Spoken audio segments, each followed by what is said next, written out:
मैं सुनी तिवारी आप सभी का अपने YouTube चैनल पे स्वागत करती हूँ, अभिनंदन करती हूँ। और मेरा गाना अच्छा लगे तो शेयर करें, सब्सक्राइब करें। आज जो मैं गाना गा रही हूँ ये गाना बहुत अच्छा है, तो आप लोग जरूर सुनें और शेयर करें।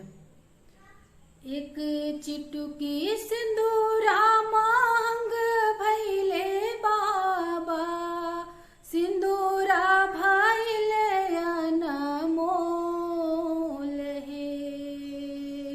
एक चिटुकी सिंदूरा मांग भैले बाबा, सिंदूरा भैले अनमोल हे।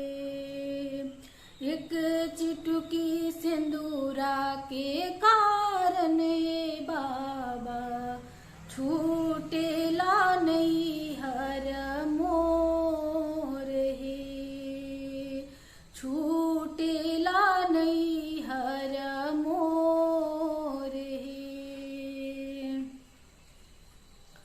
के कर छूटेला याटन पाटन, के कर छूटेला नग्र हे। के कर छूटेला संग के खेलल का, के कर छूटेला गोद हे। के कर छूटेला गोद हे। बाबा के छूटेला याटन पाटन, भैया के छूटेला नग्र हे।